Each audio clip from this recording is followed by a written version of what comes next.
తెలంగాణలో ప్రస్తుతం BRS versus Congress గా రాజకీయాలు మారిపోయాయి. తెలంగాణ గత బీఆర్ఎస్ అవినీతి పాలన వల్ల 10 ఏళ్లు వెనక్కిపోయిందని కాంగ్రెస్ ఆరోపణలు చేస్తుంది. మరోవైపు బీఆర్ఎస్ పార్టీ అమలుకు సాధ్యం కాని హామీలు ఇచ్చి కాంగ్రెస్ అధికారంలోకి వచ్చిందని రివర్స్ లో కౌంటర్ వేస్తుంది. మొత్తంగా ప్రస్తుతం రాజకీయాలు బీఆర్ఎస్ వర్సెస్ కాంగ్రెస్ లా రసవత్తరంగా మారాయి. ఈ క్రమంలో బీఆర్ఎస్ నేతలు కార్యకర్తలపై ఇటీవల కాంగ్రెస్ ప్రభుత్వం పోలీసుల మీద ఒత్తిడి తీసుకొచ్చి అక్రమ కేసులు బనాయిస్తుందని బీఆర్ఎస్ నేతలు తీవ్ర స్థాయిలో మండిపడుతున్నారు. ఈ క్రమంలో ప్రస్తుతం బీఆర్ఎస్ ఎమ్మెల్సీ కల్వకుంట్ల కవిత మరోసారి రేవంత్ సర్కార్ పై సంచలన వ్యాఖ్యలు చేశారు. బీఆర్ఎస్ కార్యకర్తలపై అక్రమ కేసులపై తీవ్రంగా మండిపడ్డారు. రేవంత్ సర్కారు చేస్తున్న అక్రమాలను తాము పింక్ బుక్ లో రాస్తున్నామని తెలిపారు. అంతేకాకుండా అధికారంలోకి వచ్చిన వెంటనే రిటర్న్ గిఫ్ట్ ఉంటుందని అన్నారు. లెక్కలు ఎలా రాయాలో మీకే కాదు మాకు కూడా తెలుసన్నారు. కాంగ్రెస్ ప్రభుత్వం కక్షపూరితంగా వ్యవహరిస్తుందని రైతు డిక్లరేషన్ పై నిలదీస్తారని రాహుల్ గాంధీ వరంగల్ పర్యటనను రద్దు చేసుకున్నారని ఎద్దేవా చేశారు.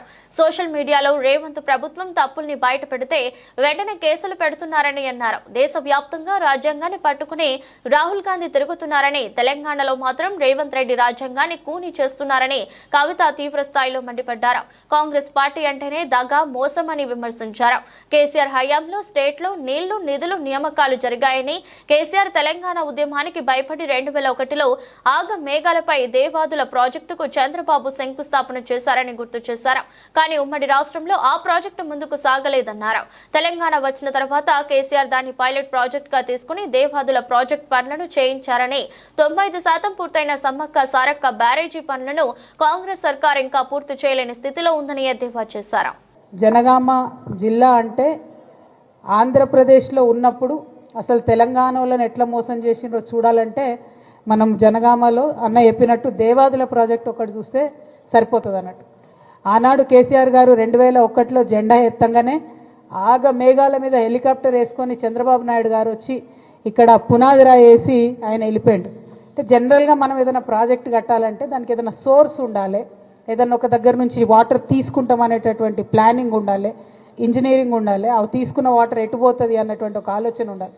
కానీ అది ఏది లేకుండా ఆగ మేఘాల మీద ఇక్కడ ఉద్యమం ప్రారంభమైంది, గోదావరి నీళ్ళ గురించి మాట్లాడుతున్నారని చెప్పి వచ్చి ఒక ఫౌండేషన్ స్టోన్ వేసిపోతే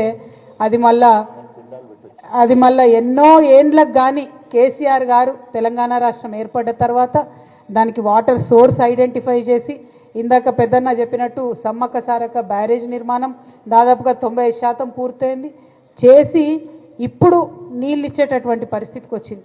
అంటే ఆనాడు ఎంత మోసం చేసింది.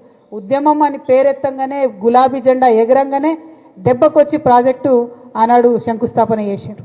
కానీ తర్వాత ఎవ్వరు కూడా మళ్ళీ దాన్ని పట్టించుకోలేదు. అన్న చెప్పినట్టుగా ఉద్యమ సందర్భంలో మనం పోయి దేవాదుల ప్రాజెక్ట్ కాడ పిండాలు పెట్టి వచ్చినటువంటి పరిస్థితి ఉండే. కానీ ఇవాళ తెలంగాణ రాష్ట్రం వచ్చినాక మన ఊర్లకు నీళ్లు వారినాయి, నిధులు కూడా వారినాయి అదేవిధంగా. కానీ ఈ గత సంవత్సర కాలంగా చూస్తే 95% మనం సమ్మక్క సారలక్క బ్యారేజ్ పనులు పూర్తి చేసి ఉన్నాం.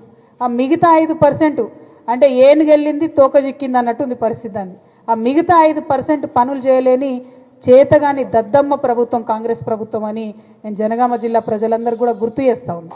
ఎందుకోసం ఈ మాట చెప్తా ఉన్నామంటే కేసీఆర్ గారు అన్ని చేసి పెట్టిపోయారు, అనుమతులు ఇచ్చిండ్రు, బ్యారేజ్ కన్స్ట్రక్షన్ ఆల్మోస్ట్ అయిపోయింది, everything is done. Devadula finish అవ్వాలంటే ఇంకా 5% పని ఉందంతే. అది కూడా సంవత్సరం నుంచి తట్టెడు మట్టి కూడా ఎత్తిపోయకుండా మరి కాంట్రాక్టర్లకు మాత్రం బిల్లుల మీద బిల్లులు ఇస్తున్నారు తప్పితే తట్టెడు మట్టి కూడా ఎత్తిపోయలే.